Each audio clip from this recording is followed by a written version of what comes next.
aprovecho, Rafa, para saludarte y Gracias. os voy a contar una historieta de cuando conocí yo a Rafa, porque Rafa seguro que no se acuerda, pero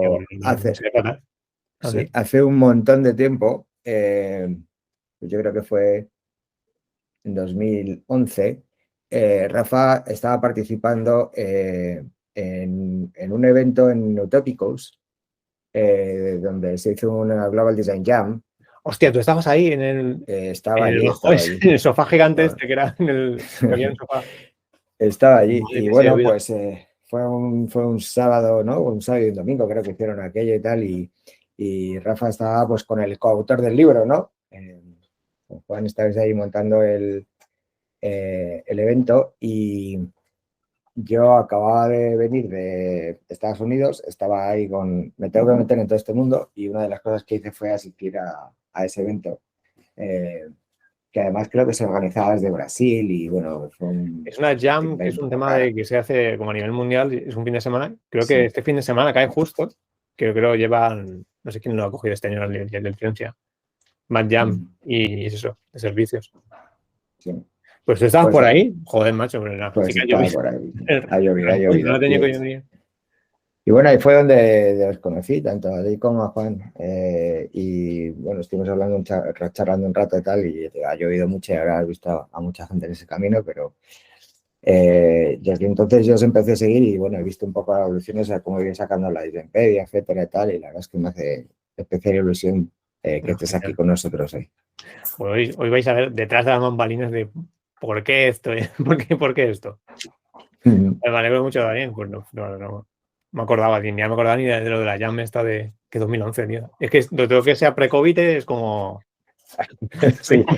Ha habido un borrón y cuenta nueva ahí en la cabeza. Total.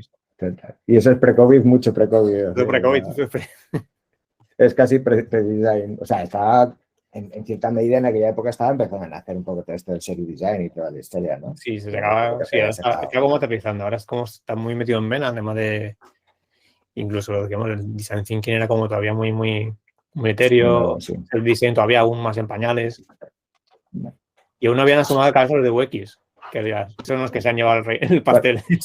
Bueno, el término no existía. Yo siempre digo que el término este de UX ha sido el peor fallo que hemos podido cometer dentro de la industria, permitir que nos llamaran UX, porque no hay un término menos marketingiano y menos horrible, voy a decir. Design Thinking tenía su cosa, pero por lo menos tenía algo interesante que hacía cierto apego, ¿no? Como llamaba la atención. UX, es que UX, UI, es que es hemos perdido una batalla. Coño, habéis perdido si estáis en la puta ola. No, me refiero a nosotros como industria, o sea, hablar de UX, UI como industria. Yo es el momento más dulce perdida. que tienen los diseñadores porque ya, bueno, os contaré, yo vengo del mundo del diseño industrial y me comía los mocos como bandas. Entonces el tema de UX ha sido como una boya.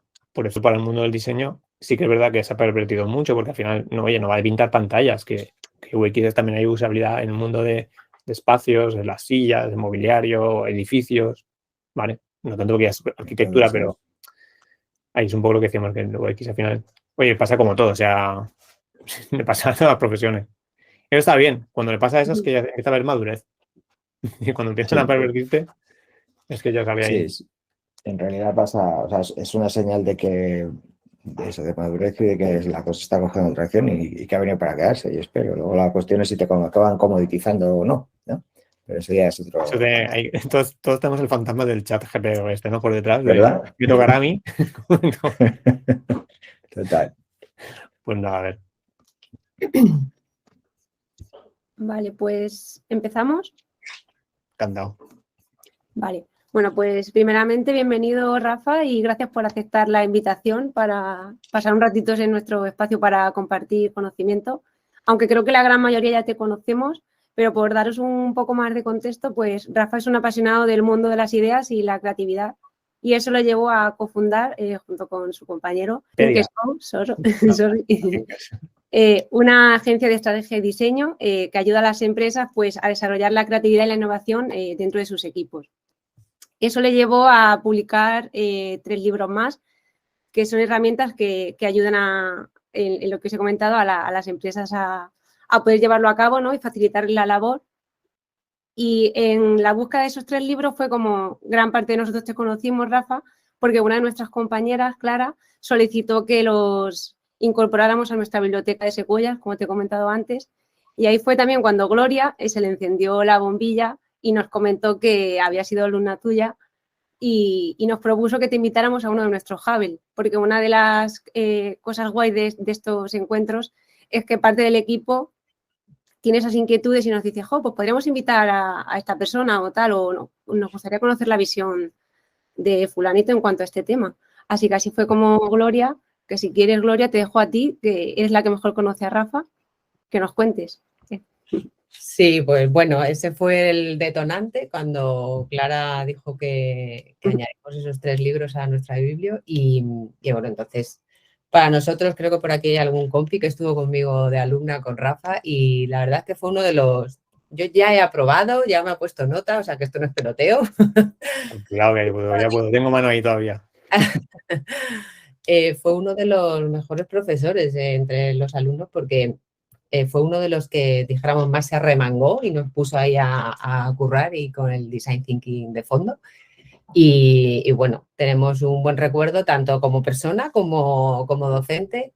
Y bueno, pues se me ocurrió que podía compartir con todos nosotros un ratito para que le conocierais también más directamente. Genial. Así que bueno, no me enrollo más y te dejo que empieces con la presentación. Pues nada, agradeceros este momento de gloria. Gloria. Vale. Caballero. Bueno, nada, agradeceros el tema de, oye, dar esta voz de, oye, porque es Disampedia, porque sí que es verdad que es un libro que se ha posicionado bastante bien, pero poca gente nos conoce, eso es la verdad, ¿eh? No van a parar por la calle, no pretendemos esto, pero cuando sí que se utilizan herramientas o plantillas que lo veamos en muchos sitios, pues no saben la historia que hay detrás, que tampoco pasa nada, pero es un tema de este espacio, de lo que vais a escuchar hoy un poco aquí, sí, de qué va la Disampedia, pero lo que me interesaría más es, oye, ¿por qué surgió esto? Vale, porque muchas veces el tema de, oye, es un libro de herramientas, que como estos hay muchos, pero ¿por qué este?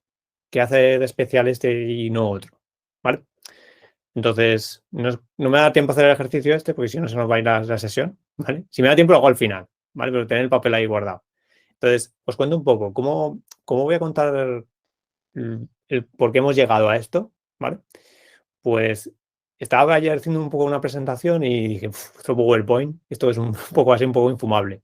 Y como la historia tiene muchos fragmentos, lo he hecho un poco desestructurado, pero luego vais a ver el punto final, ¿vale?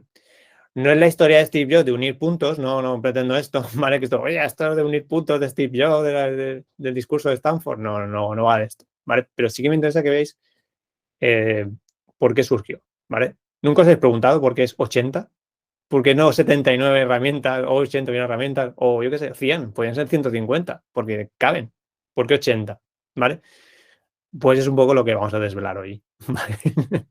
Y además también un poco el crecimiento que está teniendo el libro y hacia dónde estamos llevando también porque el libro ya se ha quedado ahí. Fue un libro que se quedó y ahora como que está teniendo una evolución que es lo que nos están viendo, por ejemplo, pues gente que lee el libro, empresas que vamos diciendo, compañeros que vamos viendo. Siempre vamos escuchando, recogiendo ese feedback para ir reconduciendo o mejorando este manual, ¿vale? Entonces, voy a compartir pantalla. A ver, espero que me deje. Yo estoy mirando aquí, ¿vale? Pero en verdad está aquí abajo esto, por si ves que estoy mirando al infinito. No estoy luego. Bueno, pues los que no me conocéis mucho, yo soy cofundador también de una agencia que se llama Thinkers. Pues somos como una especie de boutique de diseño, de innovación. Somos un pequeño equipo, ¿vale? Y trabajamos mucho en lo que es la palanca de diseño, pero en todos los ámbitos, ¿vale? No os cuento nada nuevo porque también lo hacéis en la compañía allí, ¿vale? Entonces, nosotros nos encargamos mucho, tenemos una parte muy potente que es la parte de transformación. Obviamente la parte de creación es la de soluciones marrones, ¿vale? Pero la parte de transformación nuestra es un poco la de que la gente aprenda la cultura del diseño, ¿vale? Esto es muy difícil, poco a poco se va entendiendo en las grandes compañías.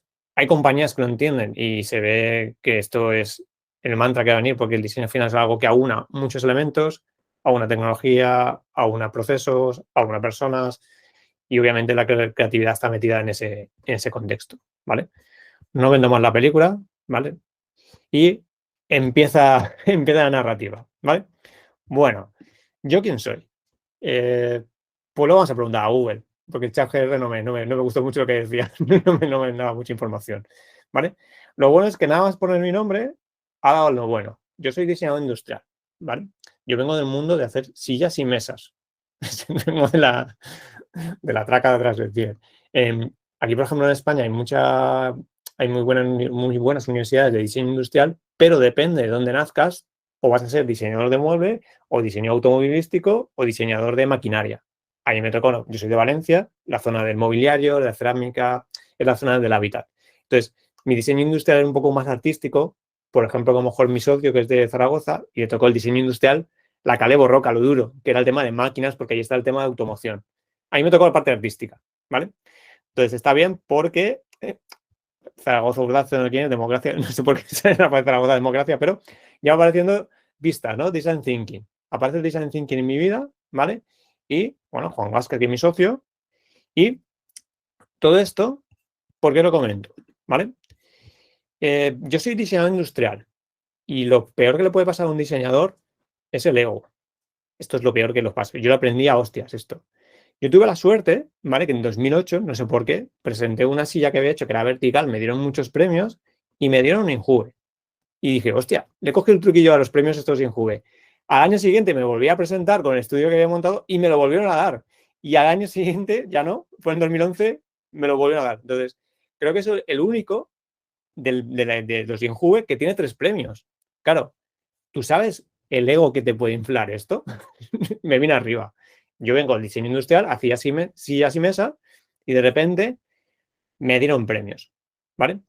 Pero también hay que tener un contexto muy importante. Venimos de 2008. 2008 es un año que sabéis que se rompe la economía, ¿vale? ¿Qué pasa? Yo soy diseñador industrial, salgo a la calle con mi título y mi mundo se ha desmontado. Mi mundo, la crisis del mobiliario, bueno, la crisis de las inmobiliarias al final afecta a que ya no se venden muebles, que la gente no tiene dinero, no se compran juguetes, la gente como no se hacen casas, no se invierte en la cerámica. Entonces, toda la industria que hay en Valencia desaparece, literalmente. La Feria del Mueble de Valencia, que es muy conocida, en 2 años desaparece. Sobrevive, pero no es lo que era. Claro, a mí me tocó la decadencia yo qué sé, de la crisis. Y en esa decadencia me empezaron a dar premios y yo no entendía nada. Claro, tú imagínate, siendo tan premiado, yo no tenía trabajo. Y en ese bypass me dan una beca para estudiar en Madrid, un máster súper raro que vamos viajando por Europa. O sea que, ¿qué pasa con esto? Que me volví un poco chavareta, ¿vale? Me volví un poco chavareta y empecé a coquetear con el mundo del arte. A mí el arte siempre me ha interesado, pero como consumidor, de verlo, me gusta ir a exposiciones para alimentar la cabeza, pero aquí me creía artista, ¿vale? Entonces, ¿qué pasa? Que de repente, como me han dado 3 premios, ¿vale? Aparte que nos invitaban a ferias, nos invitaban a Dubái, a exposiciones de Estocolmo. Eso sí, nos pagaban el viaje, pero no ganaba un duro. Estaba peladísimo. Y de repente, pues yo me vengo arriba y me empiezo a hacer artista. Artista de sillas únicas, ¿vale? Que no sé si conocéis, si estáis metidos en el mundo del diseño industrial, hay un momento, Miami Basel, es una feria de arte, empieza a coquetear con la gente del mundo del diseño, ¿vale? Entonces, ¿qué pasa ahí? Que los artistas, pues como no, empiezan a coger los códigos de hacer sillas, mesas, para por lo menos a una silla cara y que la compre Brad Pitt. Me he forrado. Entonces, claro, yo entré en ese bucle. Y empecé, pues yo qué sé, hacía esculturas de objetos que iba encontrando y la narrativa, entiende la fumada que me pegaba. La narrativa de crear historias, unir espacios, miedos, dudas, me flipé. Empecé a crear sillas muy conceptuales de situaciones, ¿vale? Esto ya fue el recopete. Había un proyecto que hice que me fui a Estambul, corté la silla por la mitad y el proyecto era de que la silla era mi pareja y si alguien la reclamaba yo tenía que dársela y era un concepto de pérdida, duelo y encontraba otra silla y me la traía a Madrid. O sea que imaginaos la bola que yo tenía de ser diseñador industrial, que es el mundo de A, B, C y D. Hay un proceso muy lineal, hay una industria, tienes que cumplir un brief. De repente el arte, que es la locura máxima, no hay reglas. El arte es esto, no hay reglas. Entonces, claro, todo esto fue alimentado por un ego. Es decir, para ser artista hay que tener ego. Eso es así. ¿Qué pasa? Que hay un momento que se cruza en mi camino esto, que es un poco lo que decimos del primer catacroc, ¿vale? Es decir, yo vengo de un ego muy inflado de diseño industrial, me han dado muchos premios, no ganaba nada, pero oye, me daban muchos premios, me vuelvo artista, mi objetivo es exponer Miami Basel y que Brad Pitt me compre una silla y forrarme, hacer sillas de mocos y de puro performance, eso, era eso, ¿vale? De repente aparece, no sé si lo conocéis, Achille Castiglioni. Achille Castiglioni es un arquitecto, ¿vale? Es considerado diseñador industrial, pero diseñador no existía en esa época, en los años 50, 60, era algo muy nuevo, ¿vale? Entonces, sí, estaba ensurtido. La Mamba. Y me suena, creo que me suena tu nombre, ¿vale? Ahí, pues, tú sabrás lo que es el momento crisis de que no salíamos en todos lados y no nos daban nada, ¿vale? Entonces, había que cambiar el chip. Entonces, se cruzó por ahí Achille Castiglioni, ¿vale? En un viaje de una feria de Milán que fui, pues estuve en el estudio de Achille, de Castiglioni. Su estudio es museo, es decir, no me invitaron, este hombre ya está fallecido. Si estáis en Milán, tenéis tiempo, lo que sea, y os llama atención, es un museo, es el museo estudio de su casa, ¿vale? Y es maravilloso porque es el Disney World de las ideas, ¿vale? Es un estudio de que tú entras y nada más entrar ya es magia, ves cosas. Y ves muchos iconos que son iconos del diseño del siglo XX. Y seguro que alguno miráis alrededor vuestro y seguro que tenéis un icono suyo. Claro, yo venía de un momento de me hago mis locuras de sillas, de conceptos de que esto no importa a nadie, pero no me importa, yo a mi bola. De repente me cruzo con este diseñador, ¿vale? Y suerte que tuvimos, ¿vale? Que estaba la hija, nos hizo como la guía. Y nos iba contando cómo nacían esos objetos, cómo su padre diseñaba esos objetos. Y mientras contaba esos objetos, siempre había una premisa. Que el objeto estaba hecho para ella, que era su hija, o para su mujer, ¿vale? Que también era diseñadora. Pero siempre Castiglioni tenía esa fijación. Si he de hacer algo, hago algo para alguien que yo amo. Por ejemplo, este cenicero, realmente, él hizo la combinación del muelle ese que baja las escaleras, ¿vale? Y lo metió aquí. Pero ese concepto de unir esto lo hizo porque su mujer fumaba muchísimo. Pero no que fumara 20 paquetes al día, sino que fumaba una calada y dejaba el cigarro. Entonces le diseñó un cenicero donde podía dejar 20 cigarros a la vez si quería, ¿vale? Entonces empieza a contar objetos del estudio, ¿vale? O una lámpara para poder leer sin molestar a su mujer en la cama, o una silla para mientras su hija crecía. Y ahí fue un momento el de crack de ¿qué mierdas estoy haciendo yo con el diseño? De repente veo a este personaje que está creando los iconos del siglo XX y se estaba fijando solamente en gente que quería, ¿vale? Pues su usuario era su mujer y su hija. Mayor pasión imposible. Claro, por eso nacían estos objetos, por eso son iconos, ¿vale? Y yo, mientras tanto, me estaba haciendo pajas aquí, como un mono, ¿vale? Que no llevaba nada, que estaba muy bien porque me alimentaba y luego encontramos el porqué de esto, porque fue interesante también que pasara esta etapa, pero había perdido el rumbo como diseñador. Es decir, estaba haciendo... Estaba alimentando el ego esto. Y encima está bien porque es una cosa que este hombre también, con Bruno Murani, son como dos escritores del diseño, que tenían muchos ensayos sobre el mundo del diseño y hablaban de ¿por qué más sillas? Si el mundo no necesita más sillas. Y eso ya lo decían en los años 60, pues imagínate, ¿vale? Entonces, ahí como ya me hizo clac el cerebro y ya dije, ya no voy a hacer más sillas de basurilla, ya no voy a hacer estas cosas. Tengo que hacer algo distinto, ¿vale? Problema, ¿cómo superar al maestro? Es muy difícil, ¿vale? Porque el diseño siempre se basa en hay un usuario, hay un contexto y surgen las necesidades. Eso es el diseño puro y duro, ¿vale? Puedes llamar diseño proyectual, el proyecto de diseño. No hay más misterio ahí. Siempre hay un usuario, hay que entender las necesidades y sobre ese contexto proyectamos soluciones. ¿Cómo supera a esta persona? Es muy difícil, no se puede superar al maestro. Entonces, empecé a como obsesionarme con el tema de tengo que tener una idea, pero tengo que generarme 80 ideas. ¿Qué va a pasar? Que si yo encuentro un problema a alguien, una necesidad, ¿vale? Por ejemplo, imagínate que tengo que crear una solución para que no haya colas yo qué sé, en PortAventura, cuando están la gente esperando, ¿cómo hago para que no hayan colas? Vale, pues a ver si se me ocurre una solución, o 2, o 3, o 4, o 20. No, quiero llegar a 80, ¿vale? Claro, para llegar a 80 ideas tenía que crearme un sistema, ¿vale?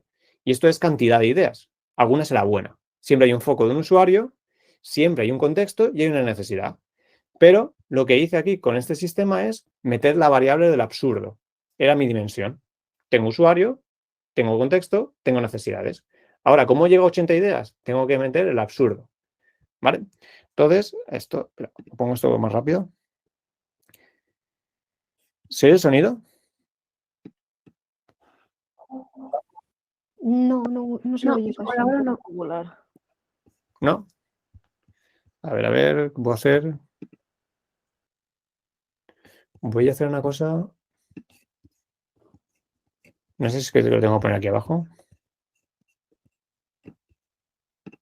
¿Ahora? ¿No? No, no se escucha. Vale, Al pues Si tienes compartir enganchados unos pantalla, cascos, si tienes enganchados unos cascos, por ejemplo, normalmente lo que pasa es que te saca por el micro el audio y no coge el del micro. nada, tranquilos. Si no, de todas formas, luego os paso el link, pero ¿qué es esto de 80 de 60 objetos?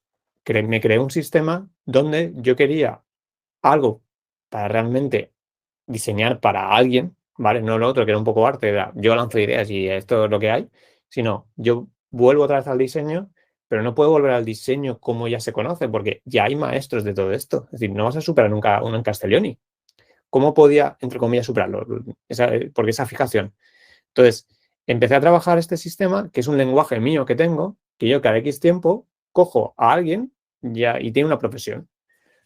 Y mi idea es crear 80 libros, ¿vale? Por ahora llevo 12. Eso es una cosa interna mía, no poca gente lo sabe, pero me sirve a mí para trabajar la creatividad. Cojo un usuario, él me dice sus necesidades e intentamos llegar a 80 ideas para él, ¿vale? Entonces, por ejemplo, he trabajado con un adiestrador de perros, una persona que hace souvenirs, un arquitecto, estuve con una repostera de bizcochos. Entonces, siempre cojo una profesión o un usuario e intento generar soluciones. Y esto me sirve a mí para oxigenar la cabeza, ¿vale? Pero ayudo a alguien y lo que meto aquí es la variable esta del absurdo. Cojo situaciones absurdas e intento dar solución. ¿Qué pasa? Que esto me molaba a mí mucho y empecé a este proceso que otros compañeros lo intentaban aplicar. ¿Qué creéis que pasó? Que no entendían una mierda. ¿Qué estáis contando? ¿Dónde sacas tú las palabras? ¿Cómo haces tú esas conexiones? Entonces, acabé frustrado. Y es aquí cuando decido no vuelvo a ser más diseñador, porque no me entiende nadie, ¿vale? ¿Y qué pasó? Que dando vueltas, acabé en una cosa que se llama Alicia. No sé si os suena, Alicia se llama Alimentación y Ciencia. Esto es como el brazo armado del Bulli. El Bulli es un restaurante, Fran Adrià, y crea una fundación donde todo lo que se hacía en el Bulli, luego como que se aterrizaba a los mortales, ¿vale? Por ejemplo, el tema de esferificación está muy bien para el Bulli, porque era un tema de experiencia, la comida, pero el tema de gelificación también estaba bien, el tema para gente que no puede tragar, que se llama la disfagia. Si es una persona de 60 años, seguramente comerás papilla, porque no puedes tragar. Pero imagínate que tienes disfagia con 20 años, toda la vida comiendo papilla, es muy triste. Entonces, esa técnica que se hizo en el Bulli de gelificar las cosas, ¿cómo investigamos para gelificar en caliente? Que es imposible. Un gelificante en caliente se deshace. Entonces, son ese tipo de cosas que se hacían. Técnicas del Bulli se intentaban llegar a los mortales. ¿Cómo llegué aquí? Por pesado, ¿vale?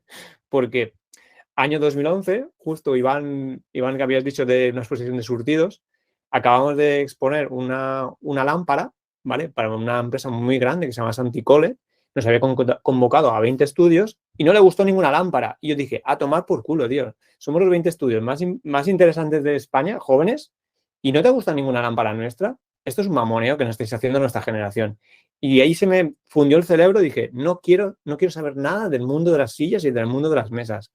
Que se vayan a la mierda, que se vayan a tomar por culo. ¿Por qué? Porque es que no tiene sentido que estemos aquí en este ciclo mediático de que nos hagan hacer sillas, mesas, si no se necesita.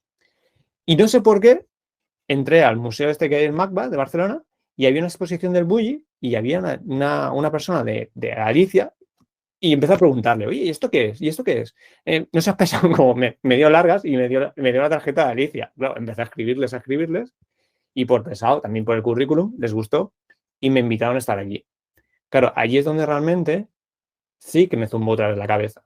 ¿Por qué? Porque lo que yo vi ahí es que no importa del campo que fueras, había un lenguaje. Es decir, el lenguaje era la cocina. Pero dentro de aquí no solamente había gente de la cocina, habían ingenieros, habían químicos, había un diseñador, creo que estaba entrando un arquitecto. Todos trabajábamos sobre un lenguaje, que era la cocina, que es un poco la magia del Bulli. El Bulli lo bueno que ha hecho es abrir el código para que la gente pudiera participar. Acordaos antes del mundo de la cocina que era, tengo mi receta y te tengo que matar si te la comparto. Pues el Bulli como que le dio la vuelta a esto. Fue como, ellos lo hablaban, nosotros vamos ligados con nuestra época, vamos ligados con la era de Internet donde todo se comparte. Pues el Bulli era esto, donde se compartía todas las recetas, pero con un código, con un lenguaje. Y más que con un lenguaje, con un proceso. ¿Vale? Entonces, ¿qué pasa? Cuando acabo aquí, ya es cuando me junto con mi compañero, Juan Gasca, que él también venía quemadete del mundo del diseño de sillas y mesas como yo, y empezamos a hacer otras cosas. Y como no sabíamos cómo nombrarnos, decíamos que éramos pensadores.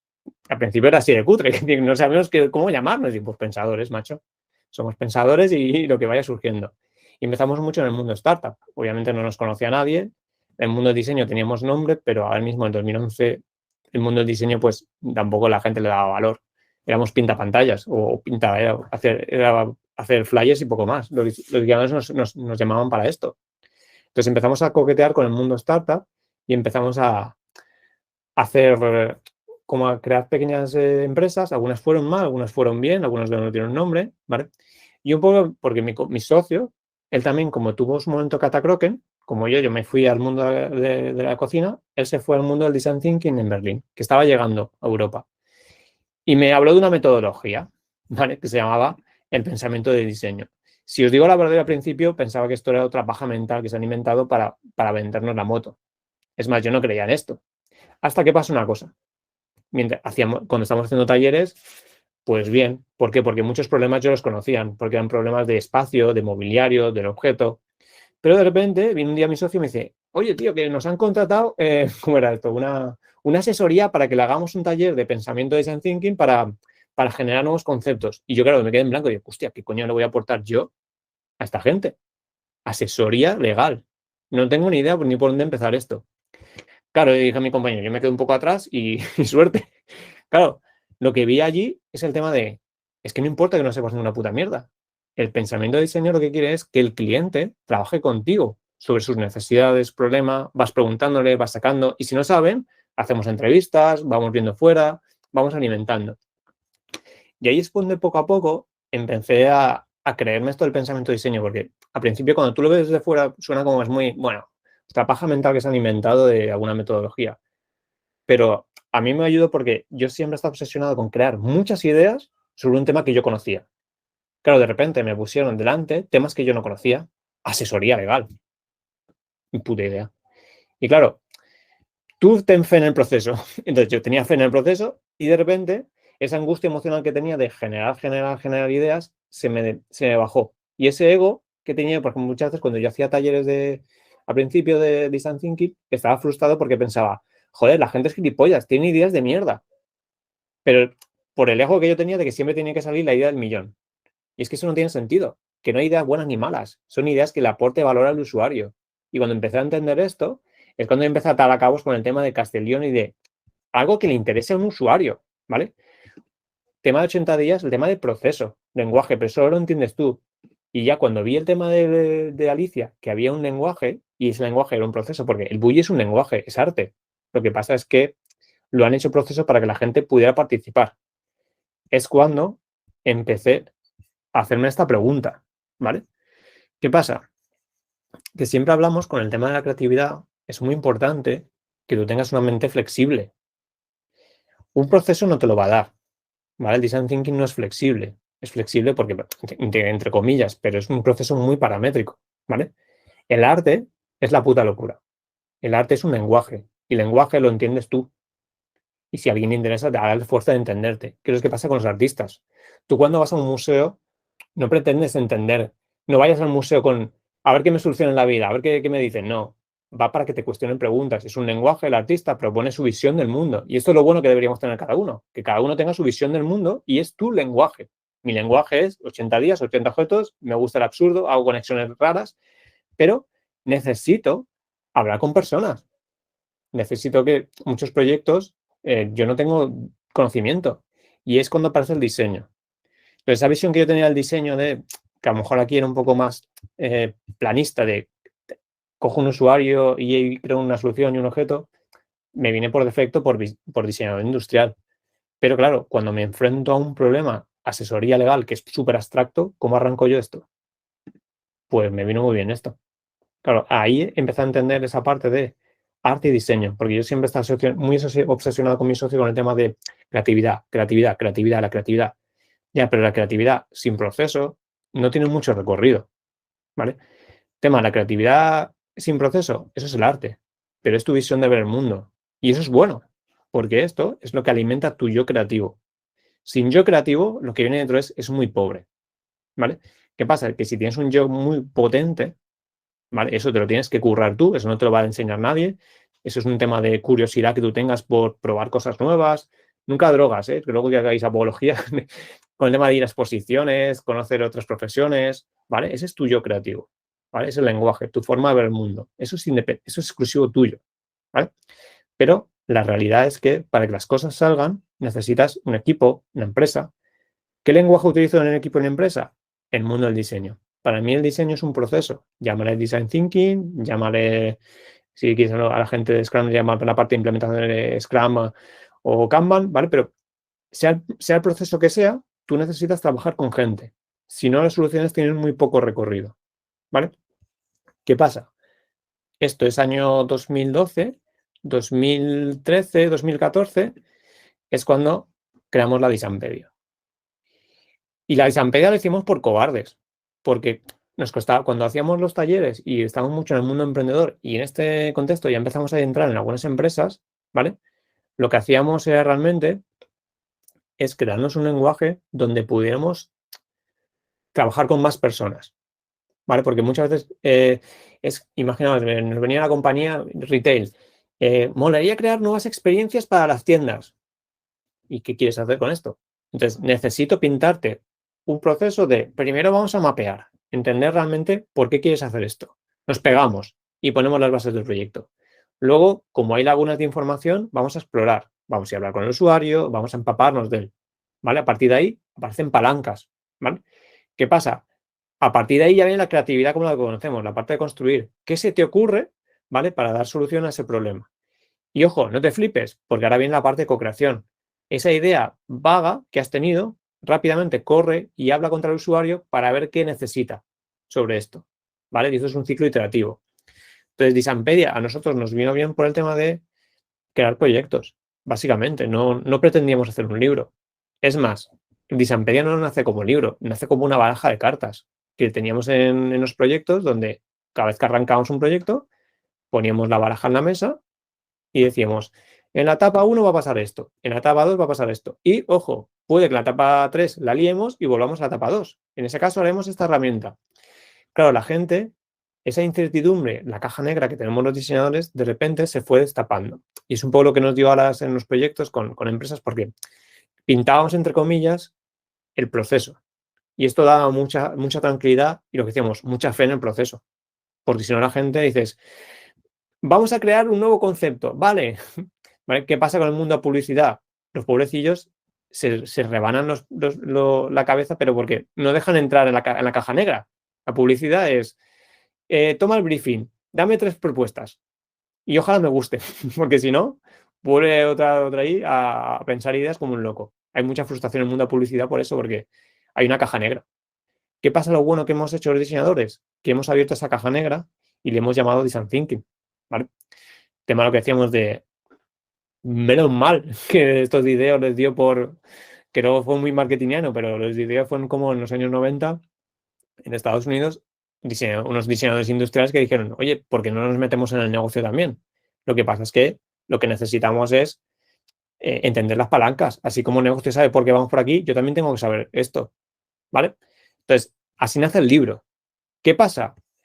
Que el libro, ¿vale? Está muy bien, ¿vale? Son 80 herramientas para construir tus ideas, pero se lo decimos mucha gente, el libro es súper talibán, como que son las 80 herramientas y tú te gestionas. Están las fases, las herramientas, pero tienes que tener práctica con el mundo del diseño, con el mundo de las herramientas para trabajarlo. Entonces, ¿Qué pasó? Que como gente que compraba el libro lo entendía, pero le costaba hacer conexiones, no conexiones, sino crearse su propio itinerario. Es lo que decimos muchas veces. No existe un itinerario igual para cada empresa, lo tienes que crear tú, ¿vale? Creamos como pequeños itinerarios para arrancar, para que la gente hubiera cogiendo rodaje. Entonces hicimos como los 3 itinerarios que suelen repetirse más en el mundo de las empresas.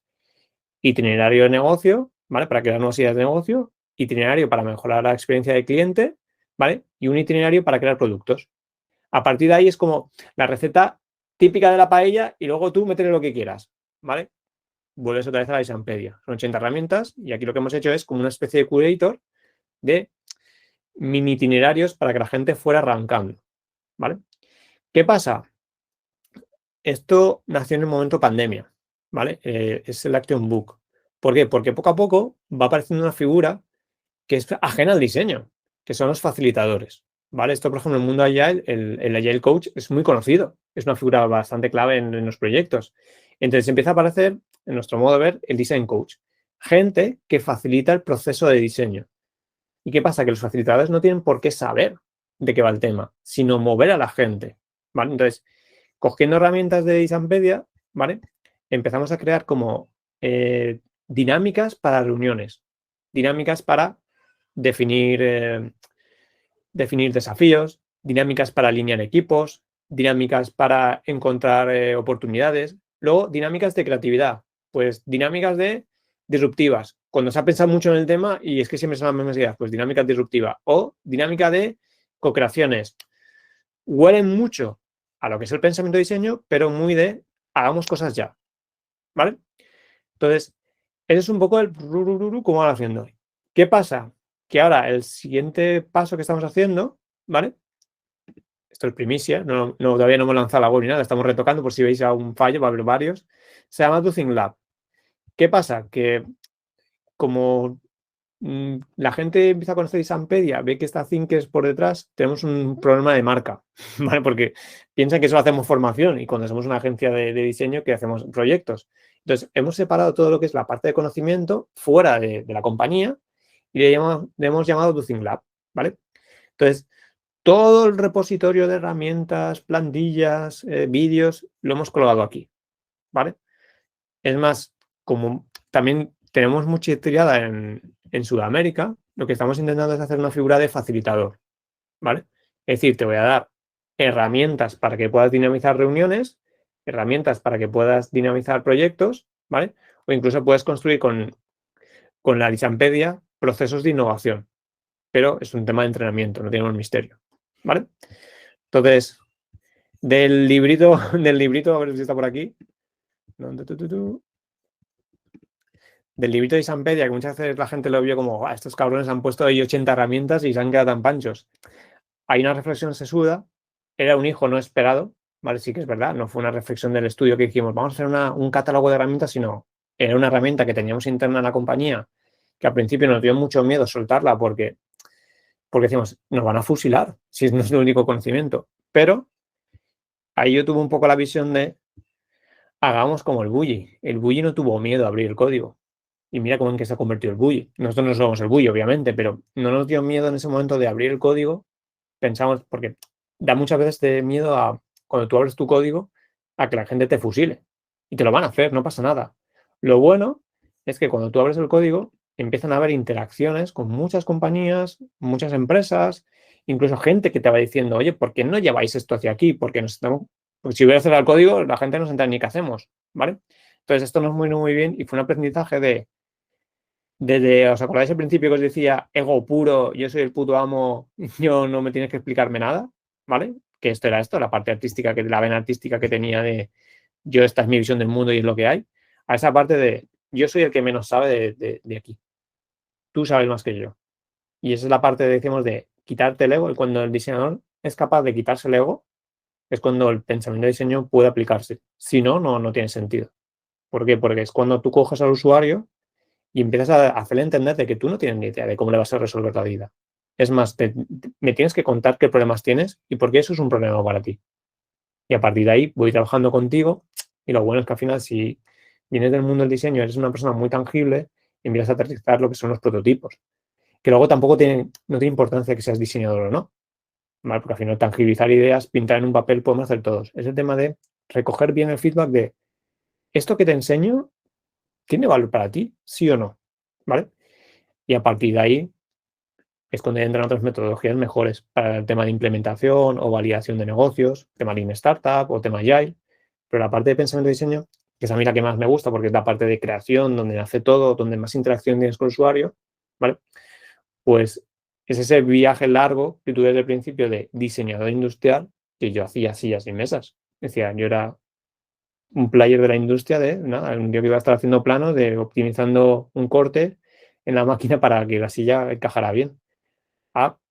Pues he tenido la suerte de esas decisiones de qué haces, tienes miedo, no tienes miedo de, oye, abrimos el código, no abrimos el código, sacamos esto, nos van a fusilar, pues nos dio la oportunidad pues trabajar con muchos sectores, con perfiles que nunca yo pensábamos, incluso proyectos que digo, en mi vida me había pensado que iba yo a hacer esto. Por ejemplo, hace poco estamos con un tema de oncología, cáncer de mama. Yo no tengo ni idea de esto, pero de verdad ni idea. Todos tenemos a lo mejor en nuestro círculo a un familiar con cáncer seguro, porque no es algo tan raro, pero de ahí a solucionar el problema de un paciente de oncología para mejorar su vida, ¿qué podía hacer yo? Si hubiera ido con mi 80 y 80 objetos, pues se me hubiera creado una paja mental, pero vamos a meter el proceso de diseño entendiendo que el paciente es el que más conoce, en este caso los médicos que también están metidos en el problema, escuchándoles cuando es clara la solución. Y puede que la solución al principio no sea muy buena, pero no pasa nada. Ahí viene la co-creación. De esa semilla, tú la vas iterando con ese usuario y al final sale algo que para él es necesario, ¿vale? Y también trabajamos con el tema de realidad, que se puede implementar luego, ¿vale? Entonces, he ido un poco rápido porque tenía poco tiempo, ¿vale? Y me he dejado estos 10 minutillos por preguntas, dudas que tengáis, alguna cosa que digáis, ¿y esto por qué? Yo creo que lo he contado rápido, nunca había hecho este ejercicio de ir haciendo estos puntitos. Está bien porque estaba ayer, hostia, ¿qué cuento? Pero quería conectar eso de cómo hemos llegado a este libro y hacia dónde va este libro, entre comillas, ¿vale? Que os decía esta parte, que os invito a que entréis. No la critiquéis mucho todavía porque no la hemos lanzado todavía, podéis ver, pero porque estamos viendo de probar todas las plantillas, todo esto, ¿vale? Pero es una parte que creemos como que esto ya tenga su inercia solo.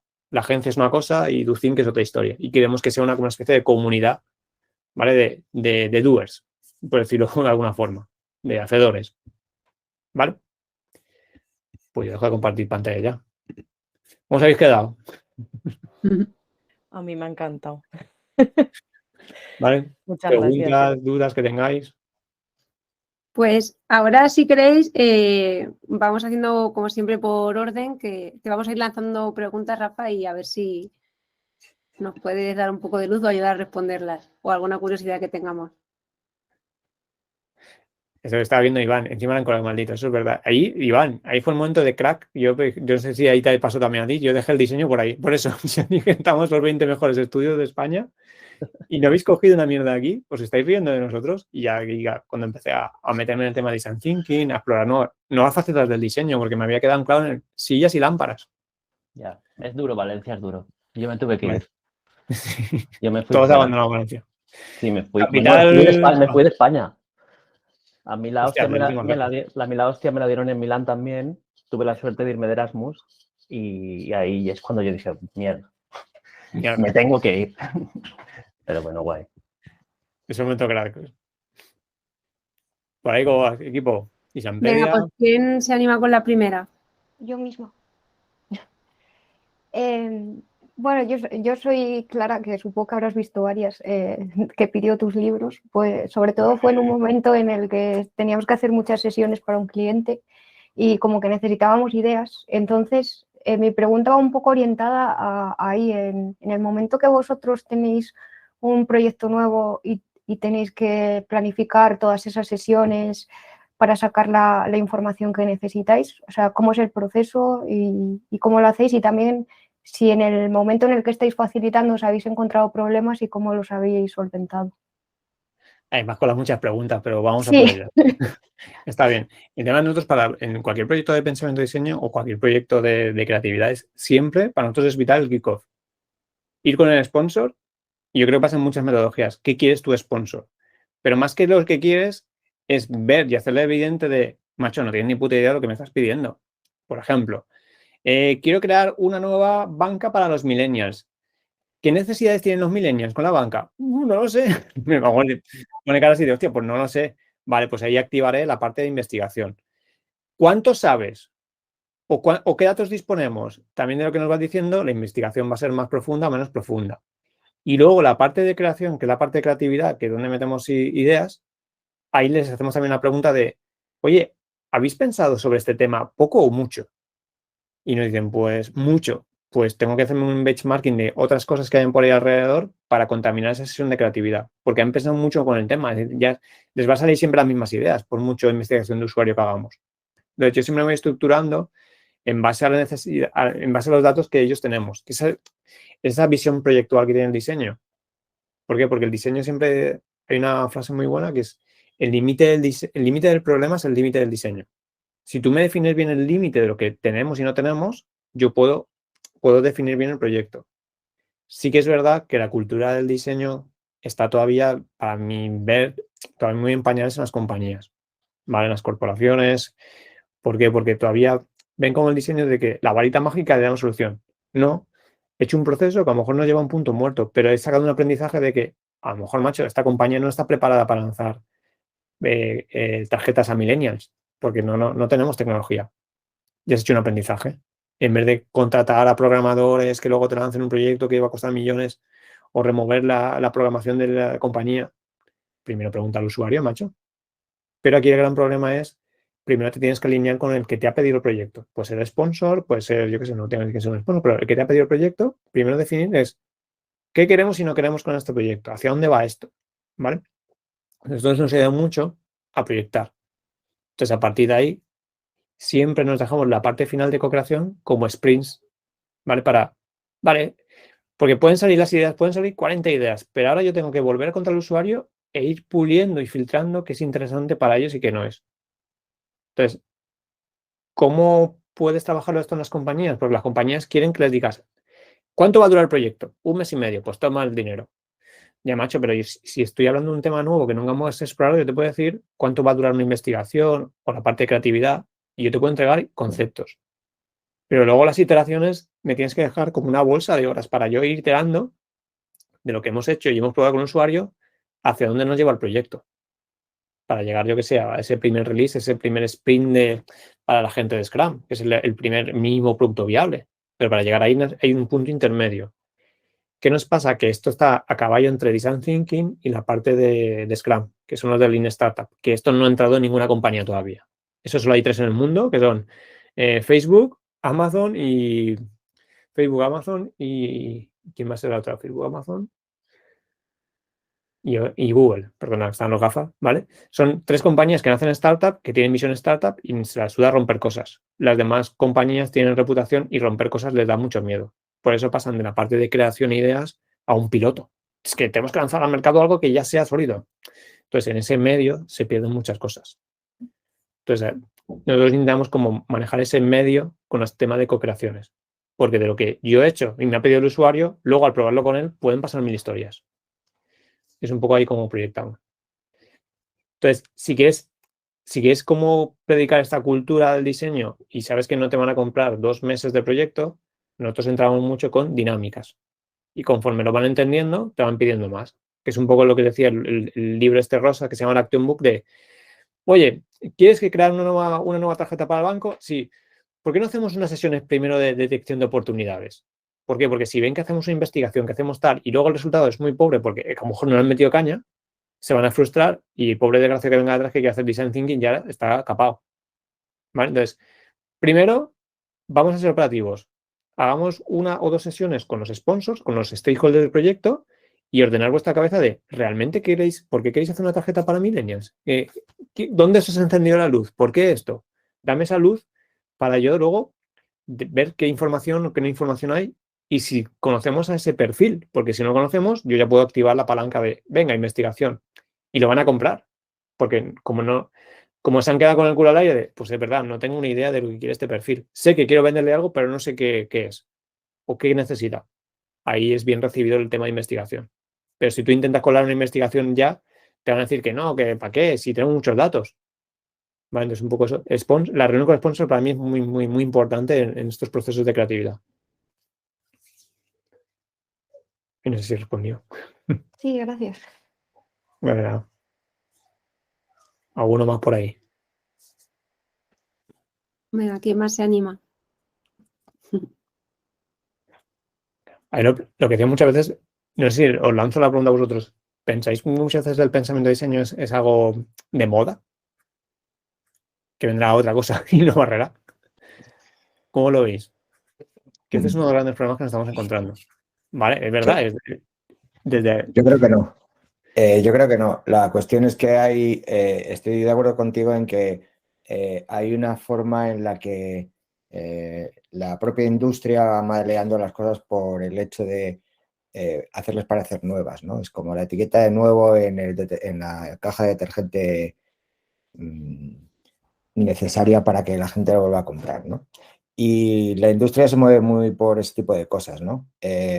Y como la industria de servicios pues quiere vender más, pues se va reinventando ciertas cosas, pero al final el diseño como concepto de trabajo, digamos, como proceso, en realidad es tan simple que no es una cosa que creo que vaya a desaparecer de la noche a la mañana, ¿no? Es como, esto lo hablaba mucho con Javi, un antiguo compañero, que al final te encuentras ciertos procesos que tienen que ser así, no son como metaprocesos, en los que como cuando llegas a un médico, ¿no? Tiene que haber un momento al principio del todo en el que haya un análisis de la situación, un diagnóstico y desde ahí aplicar una solución, ¿no? En ese sentido, el diseño es lo mismo. Y desde ese punto de vista yo creo que desaparecer como tal o pasarse de moda como tal no va a hacerlo. Otra cuestión es cómo se va a ir adaptando dentro de las distintas industrias y le va a pasar un poco en el sentido a lo mejor como, pues eso, que se va a quedar embebido y entonces deja de ser el nombre que está pues con el foco en el estrado, ¿no? Pero desaparecer del estrado no debería. Hombre, no, yo creo que a lo mejor no desaparece, pero sí que es verdad que se mutará. Lo que decíamos, por ejemplo, a mí, por ejemplo, el tema de pensamiento de diseño me gusta porque ha sido capaz de creo un proceso y no importa si luego vienes tú de diseño de servicios, tú vas a coger lo que quieras del design thinking. Se utilizan muchas herramientas. Y lo decíamos muchas veces de ¿qué diferencia hay entre design thinking y customer? No hay nada. Design thinking es un pensamiento, customer experience es una profesión, service designer es una profesión, UX es una profesión. Lo que pasa es que chupa de ese marco. Luego cada uno va a coger lo que le interese. Por eso siempre está el eterno debate de design thinking o UX, que no va de esto, que design thinking es una metodología. UX es una profesión. UX no es una metodología, es una profesión. Es igual que service designer no es un... service design no es una metodología, es una profesión. Y tira de ese paraguas gigante. Lo que pasa es el design thinking, como que yo veo que ya se va metiendo, pero le falta lo que dice Daniel, como hay que meterle algo nuevo. Design sprint, venga. Como para... Sí, llamémosle de otra forma, pero... Y hay una fuerza que es inevitable y es la fuerza que tienen, digamos, otros actores del mercado para intentar entrar en eso, ¿no? O sea, cuando algo se pone muy de moda, de repente otros tienen que coger esa bandera porque si no se quedan fuera, ¿no? Y muchos de ellos son los actores que están habitualmente ya en los clientes, ¿no?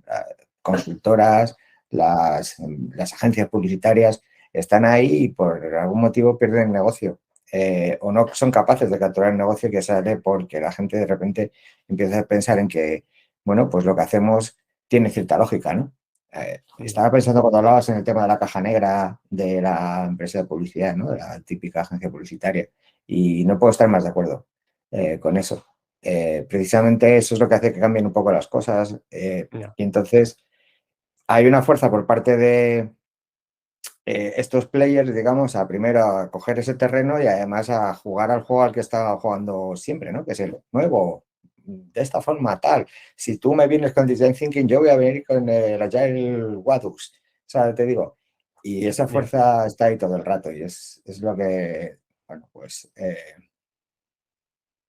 como que pervierte un poco el espíritu, ¿no? Si quieres, pero bueno, yo creo que fundamentalmente lo que cambia muchas cosas es voy a hacer lo que me sale a mí del nácaro versus voy a ver qué necesita mi usuario, dicho en plata. Y creo que eso es un cambio de mentalidad, ¿no? Nos ha pasado a todos. Todos los que estamos en esto, yo creo que en un momento hemos cambiado esa mentalidad. Y cuando eso pasa dentro de una compañía y pasa a nivel cultura de esa compañía, lo podrán llamar como sea, pero, ¿sabes? La semilla ya está ahí. Ya. ¿Y Iván, tú inventado? Sí, yo los 2 centimillos que traigo aquí con el tema del Design Thinking, creo que el miedo que a mí me ha dado, y es un miedo real, es cuando he visto a gente que no tenía esa diana del círculo creativo dentro aplicando la metodología. O sea, yo no puedo, o sea, yo tengo muy en alta estima a los skills del diseño, ¿no? Porque es una combinación de sensibilidad, pensamiento lateral, un discurso, ser súper crítico. Y eso es algo inherente, ¿no? De un diseñador, para mí, ¿no? Tires por donde tires, ¿no? Industrial, UX, el problema es cuando tú no tienes ese core y como las metodologías del design thinking las habéis, están tan bien reflejadas y explicadas, ¿no? Es como si a mí me das un bisturí, ¿no? Y me pones a operar, ¿sabes? Pues le da a un analista financiero, se casca un taller de design thinking, se queda tan pancho y cree que lo ha hecho mal. Y esto yo lo he visto, ¿no? Lo he vivido. Y un poco creo que eso es un poco lo que luego al final ensucia, ¿no? Estas metodologías y tal. Y es cuando se degrada un poquillo y se convierte como en una moda, ¿no? Que es un poco lo que decías. En fin, ¿sabes? Es un poco mi miedo, ¿no? De que se haya convertido como muy mainstream, ¿sabes? No sé cómo explicarlo mejor. Ahí sí que hay un libro muy bueno y con esto es que nos mareo más. Lo que está diciendo Iván es como en un mundo donde todos diseñan. Creo que es no sé si es el título exacto, en Mancini, que es rollo de todos pueden ser diseñadores, pero ojo, cuidado, que esto no va de... Porque como el diseño ahora mismo está muy, muy bien explicado, luego la gente mete el proceso y la lía. Esto es igual con una receta de comida, es decir, entonces podríamos ser hiperchef de la receta. Ya, pero es que aunque te leas la receta, siempre hay matices que tú vas a meterle o tiempos o es el tema de experiencia o sensibilidades. Por eso mi pensamiento de diseño me gusta por el tema de tiene una visión muy analítica, pero muy intuitiva. ¿Por qué? Porque hace poco y construye. Por ejemplo, pecamos mucho en el pensamiento de diseño de que, oye, es que no somos investigadores ni sociólogos, pero hacemos research. Claro, porque hacemos un research muy light para rápidamente a ver qué pasa. Claro, los sociólogos se muerden las uñas y dicen, hijos de puta del design thinking nos están quitando un terreno, las agencias de investigación, pero porque es una investigación de hay análisis, pero es súper intuitiva. Es igual que el tema de la creatividad. Hago, pero no mucho para probar. Entonces, un poco hay que tener sensibilidad de diseño porque el diseño lo que quiere es eso de si hago sota, caballo y rey, ya sé que va a salir y no va de esto. Yo lo que quiero es explorar sobre unos puntos fijos que son las necesidades, las problemáticas, el mercado que me puedo mover y a ver cómo conecto yo esto. Y es la parte que es tan importante, pues la interacción tanto en los talleres. ¿Vale? Pues equipo, no sé si hay más. Vale. A mí me gustaría decirte una más, Rafa. ¿Cómo os lo aplicáis a vosotros mismos? O sea, ¿cómo sois capaces de detectar cuáles son los buenos procesos, detectar necesidades, cuál es la buena estructura? Porque al final con los clientes es mucho más fácil, pero cuando uno se tiene que mirar hacia sí mismo... Pero eso pasa con todas las profesiones. Nosotros somos un desastre nosotros internamente. Claro, cuando es un cliente, enseguida, no, foco en el usuario, foco en tal, el proceso. Cuando te lo aplicas a ti mismo es súper complicado porque estás tan condicionado. Por eso, como siempre, pedimos a alguien externo que nos ayude con esto, a nosotros, a organizarnos. Porque lo que decimos es, tú muchas veces necesitas un facilitador. Y el facilitador, cuanto a veces menos sabe de la compañía o lo que sea, es más fácil hacer esas preguntas, dinamizar a la gente. Entonces, internamente, hombre, nosotros no tenemos una estructura tan gigante, pero cuando hacemos los proyectos, como ya no sabemos esos proyectos cómo van, pero cuando hables de proyectos internos, por ejemplo, ¿cómo hacemos un onboarding dentro de la compañía? O ¿cómo hacemos? Pues, lo que decíamos, en casa de herrero cuchillo de palo. Pasa siempre. Pero tenemos el proceso. Pero es lo que decíamos, que a veces cuando hablamos, por eso para nosotros cada vez va cogiendo más fuerza esa figura de facilitador. Agente externo, no tiene nada que ver con el proyecto, y te lanza preguntas socráticas para ir reconduciendo el proyecto. Luego llegar a un punto de aterrizar esto, de pintar las pantallas o meterle una programación, esos son los verticales. Pero en ese proceso transversal es muy inclusivo, puede participar todo el mundo, pero el facilitador tiene que tener un ojo siempre al sponsor de esto va por aquí, ¿a ti te interesa? Porque es un poco guardián de la empresa. Es decir, yo voy a ayudar al usuario, pero tengo que hacer algo que tenga sentido para la compañía. Tengo que encontrar ese equilibrio. ¿Vale? Que el pensamiento de diseño no es un tema de lo que diga el usuario. Ojo, cuidado, lo que diga el usuario es peligroso. Hay que entender lo que quiere el usuario y por qué. Y yo como empresa, qué promesa te puedo hacer con esa necesidad que tú tienes. Y si yo puedo satisfacerla, ya tengo un producto. Si no puedo, no me meto ahí, porque no tengo esos recursos. ¿Vale? Vale. Pues nada, equipo, espero que os haya gustado. Ya a comprar libros como locos. Pues nada, un placer y muchas gracias por la invitación. Y a Luis y a Gloria por la paciencia, porque cambia esto de fecha 20.000 veces. Nada, merece la pena esperar. Muchas Un abrazo. gracias. Muchas gracias. Muchas Hasta luego. gracias. Gracias. Un abrazo. Adiós. Chao. Adiós.